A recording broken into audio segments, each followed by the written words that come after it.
اعوذ باللہ من الشیطان الرجیم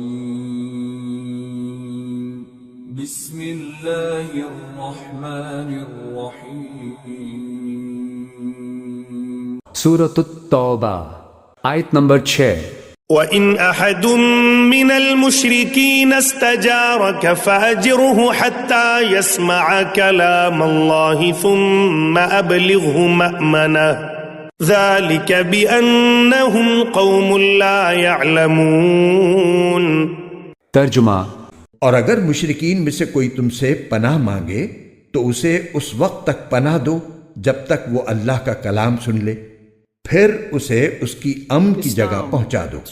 یہ اس لیے کہ یہ ایسے لوگ ہیں جنہیں علم نہیں ہے۔ تفسیر: مشرکین کی مذکورہ بالا 4 قسموں کو اس آیت نے اپنی اپنی مہلت کے علاوہ یہ مزید سہولت عطا فرمائی کہ اگر ان میں سے کوئی مزید مہلت مانگے اور وہ اسلام کی دعوت پر غور کرنا چاہتا ہو تو اسے پناہ دی جائے اور اللہ کا کلام سنایا جائے، یعنی اسلام کی حقانیت کے دلائل سمجھائے جائیں، یعنی صرف اللہ کا کلام سنانے پر اکتفا نہ کیا جائے بلکہ اسے ایسی امن کی جگہ فراہم کی جائے جہاں وہ اطمینان کے ساتھ کسی دباؤ کے بغیر اسلام کی حقانیت پر غور کر سکے۔ آیت نمبر 7۔ كيف يكون للمشركين عهد عند الله وعند رسوله إلا الذين عاهدتم عند المسجد الحرام فما استقاموا لكم فاستقيموا لهم إن الله يحب المتقين۔ ترجمہ: ان مشرکین سے اللہ اور اس کے رسول کے ساتھ کوئی معاہدہ کیسے باقی رہ سکتا ہے؟ البتہ جن لوگوں سے تم نے مسجد حرام کے قریب معاہدہ کیا ہے، جب تک وہ تمہارے ساتھ سیدھے رہیں تم بھی ان کے ساتھ سیدھے رہو، بے شک اللہ متقی لوگوں کو پسند کرتا ہے۔ تفسیر: آیت نمبر 7 سے لے کر آیت نمبر 16 تک اتنی بات تو واضح ہے کہ اس میں کفار قریش کا ذکر ہے اور ان کی بدعہدی کا ذکر کیا گیا ہے، اور مسلمانوں کو تاکید کی گئی ہے کہ ان کے قول و قرار پر بھروسہ نہ کریں، اور اگر وہ بدعہدی کریں تو ان کے ساتھ جنگ کی جائے۔ لیکن اس معاملے میں مفسرین کی آراء مختلف ہیں کہ یہ آیات کب نازل ہوئی تھیں۔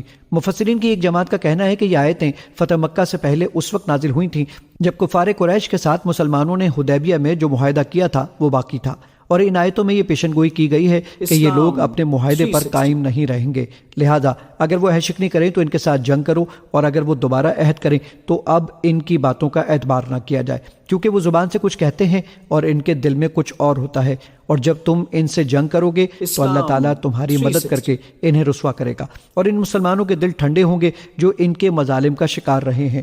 اس تفسیر کے مطابق یہ آیتیں برات کے اس اعلان سے پہلے کی ہیں جو آیت نمبر 1 سے آیت نمبر 6 تک بیان کیا گیا ہے، اور جو فتح مکہ کے 1 سال 2 ماہ کے بعد سن 9 ہجری کے حج کے موقع پر کیا گیا تھا۔ مفسرین کی دوسری جماعت کا کہنا یہ ہے کہ یہ آیتیں برات کے اعلان سے پہلے کی نہیں ہیں، بلکہ آیت نمبر 1 سے برات کے اعلان کا جو مضمون چلا آ رہا ہے یہ اسی کا حصہ ہے، اور ان میں برات کے اعلان کی وجہ بیان کی گئی ہے کہ یہ لوگ پہلے ہی معاہدہ توڑ چکے ہیں اور اب ان سے کوئی امید نہیں ہے کہ اگر ان سے کوئی نیا معاہدہ کریں تو اس کی پابندی کریں گے، کیونکہ ان مسلمانوں سے جو دشمنی ہے اس کی وجہ سے یہ نہ کسی رشتہ داری کا لحاظ کرتے ہیں نہ کسی معاہدے کا، چونکہ فتح مکہ کے موقع پر اور اس کے بعد قریش کے بہت سے لوگ نئے مسلمان ہوئے تھے اور ان کی کفار قریش کے ساتھ رشتہ داریاں تھیں، اس لیے ان کے دل میں قریش کے بارے میں کوئی نرم گوشہ ہو سکتا تھا۔ ان آیات نے انہیں متنبہ کیا ہے کہ وہ ان لوگوں کی باتوں سے دھوکہ نہ کھائیں اور دل میں یہ عزم رکھیں کہ اگر ان سے لڑنا پڑا تو وہ پوری قوت سے ان کا مقابلہ کریں گے۔ راکم کو یہ تفسیر دلائل کی وجہ سے زیادہ راجح معلوم ہوتی ہے۔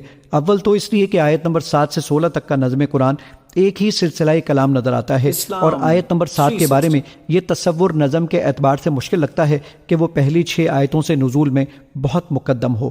دوسرے، حضرت علی نے اعلان کے وقت قرآن کریم کی جو آیات لوگوں کو سنائی ان کی تعداد روایت میں کم سے کم 10 اور زیادہ سے زیادہ 40 آئی ہیں۔ اس سے مراد مشرکین کی وہ چوتھی قسم ہے جس کا ذکر اوپر حاشیہ نمبر 1 دال میں آیا ہے۔ ان کو ان کے معاہدے کی مدت پوری ہونے تک مہلت دی گئی تھی، اور روایات سے معلوم ہوتا ہے کہ مدت میں اس وقت 9 مہینے باقی تھے، اور مطلب یہ ہے کہ اس مدت کے دوران اگر وہ سیدھے چلتے رہیں تو تم بھی ان کے ساتھ سیدھے چلو، اور اگر وہ بھی عہد شکنی کریں تو پھر اس مدت کے انتظار کی بھی ضرورت نہیں ہے۔ آیت نمبر 8۔ كيف وإن يظهروا عليكم لا يرقبوا فيكم إلا ولا ذمة يرضونكم بأفواههم وتأبى قلوبهم وأكثرهم فاسقون. ترجمہ. لیکن دوسرے مشرکین کے ساتھ کیسے معاہدہ برقرار رہ سکتا ہے جبکہ ان کا حال یہ ہے کہ اگر کبھی تم پر غالب آ جائیں تو تمہارے معاملے میں نہ کسی رشتہ داری کا خیال کریں اور نہ کسی معاہدے کا. یہ تمہیں اپنی زبانی باتوں سے راضی کرنا چاہتے ہیں حالانکہ ان کے دل انکار کرتے ہیں اور ان میں سے اکثر لوگ نافرمان ہیں. تفسیر. مگر دل ان کے انکار کرتے ہیں. یعنی بظاہر تو وہ صلح کی شرطیں طے کرتے ہیں مگر دل میں بدعہدی کا ارادہ ہوتا ہے، اور اس کا ثبوت تجربے سے اس طرح ملتا ہے کہ جب کبھی انہوں نے معاہدہ کیا توڑنے ہی کے لیے کیا. ان میں سے اکثر فاسق ہیں. یعنی ایسے لوگ ہیں جنہیں نہ اخلاقی ذمہ داریوں کا احساس ہے اور نہ اخلاق کی پابندیوں کے توڑنے میں کوئی باک. آیت نمبر 9. اشتروا بآيات الله ثمنا قليلا فصدوا عن سبيله إنهم ساء ما كانوا يعملون. ترجمہ. انہوں نے اللہ کی آیتوں کے بدلے دنیا کی تھوڑی سی قیمت لے لینا پسند کر لیا ہے اور اس کے نتیجے میں لوگوں کو اللہ کے راستے سے روکا ہے. واقعہ یہ ہے کہ ان کے کرتوت بہت برے ہیں. تفسیر. اللہ کی آیات کے بدلے تھوڑی سی قیمت قبول کر لی. یعنی ایک طرف اللہ کی آیات ان کو بھلائی اور راستی اور قانون حق کی پابندی کا بلاوا دے رہی تھیں، دوسری طرف دنیاوی زندگی کے وہ چند روزہ فائدے تھے جو خواہش نفس کی بے لگام پیروی سے حاصل ہوتے تھے. ان لوگوں نے ان دونوں چیزوں کا موازنہ کیا اور پھر پہلی کو چھوڑ کر دوسری چیز کو اپنے لیے چن لیا. پھر اللہ کے راستے میں سد راہ بن کر کھڑے ہو گئے.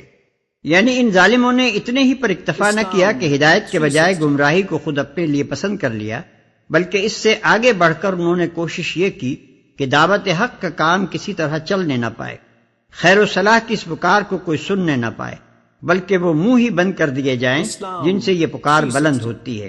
جس صالح نظام زندگی کو اللہ تعالیٰ زمین میں قائم کرنا چاہتا تھا اس کے قیام کو روکنے میں انہوں نے ایڑی چوٹی کا زور لگا دیا اور ان لوگوں پر عرصہ حیات تنگ کر دیا جو اس نظام کو حق پا کر اس کے متبع بنے تھے.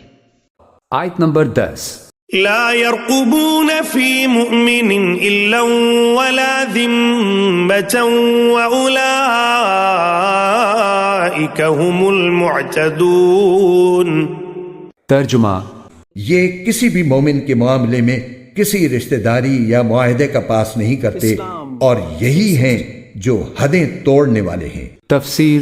لا يرقبون فی مومن الا ولا ذمہ، یہ کسی مومن کے حق میں نہ قرابت کا کوئی لحاظ کرتے ہیں نہ کسی عہد اور معاہدے کا کرتے ہیں. واولئک هم المعتدون، اور حقیقت میں یہی لوگ ہیں جو حد سے زیادہ تجاوز کرنے والے ہیں. آیت نمبر 11. فَإِن تَابُوا وَأَقَامُوا الصَّلَاةَ وَآتَوُا الزَّكَاةَ فَإِخْوَانُكُمْ فِي الدِّينِ وَنُفَصِّلُ الْآيَاتِ لِقَوْمٍ يَعْلَمُونَ. ترجمہ. لہٰذا اگر یہ توبہ کر لیں اور نماز قائم کریں اور زکوٰۃ ادا کریں تو یہ تمہارے دینی بھائی بن جائیں گے، اور ہم احکام کی یہ تفصیل ان لوگوں کے لیے بیان کر رہے ہیں جو جاننا چاہیں. تفسیر. یہاں یہ وعدے کر دیا گیا ہے کہ اگر کوئی شخص سچے دل سے توبہ کر لے تو مسلمانوں کو چاہیے کہ اس سے بھائیوں کا سا سلوک کریں اور جو تکلیفیں اس نے اسلام لانے سے پہلے پہنچائی ہیں ان کو بھلا دیں، کیونکہ اسلام اپنے سے پہلے کے تمام گناہوں اور زیادتیوں کو مٹا دیتا ہے. آیت نمبر 12. وَإِن نَكَثُوا أَيْمَانَهُم مِّن بَعْدِ عَهْدِهِمْ وَطَعَنُوا فِي دِينِكُمْ فَقَاتِلُوا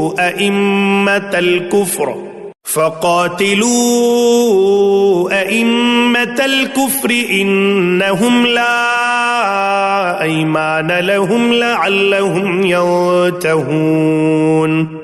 ترجمہ. اور اگر ان لوگوں نے اپنا عہد دے دینے کے بعد اپنی قسمیں توڑ ڈالی ہوں اور تمہارے دین کو تانے دیے ہوں تو ایسے کفر کے سربراہوں سے اس نیت سے جنگ کرو کہ وہ باز آ جائیں، کیونکہ یہ ایسے لوگ ہیں کہ ان کی قسموں کی کوئی حقیقت نہیں. تفسیر. پچھلی آیت کی روشنی میں قسمیں توڑنے سے مراد یہ بھی ہو سکتا ہے کہ وہ ایمان لانے کے بعد مرتد ہو جائیں، جیسا کہ حضرت صلی اللہ علیہ وسلم کے وصال کے بعد بعض قبائل مرتد ہوئے اور حضرت صدیق اکبر رضی اللہ عنہ نے ان سے جہاد کیا۔ اور یہ بھی مطلب ہو سکتا ہے کہ جن لوگوں سے تمہارا معاہدہ تھا اور وہ پہلے ہی عہد توڑ چکے، یا جن سے معاہدہ 9 مہینے تک باقی ہے، وہ اس دوران معاہدہ توڑیں، ان سے جہاد کرو۔ اور یہ جو فرمایا گیا ہے کہ اس نیت سے جنگ کرو کہ وہ باز آ جائیں، اس کا مطلب یہ ہے کہ تمہاری طرف سے جنگ کا مقصد ملک گیری کے بجائے یہ ہونا چاہیے کہ تمہارا دشمن اپنے کفر اور ظلم سے باز آ جائے۔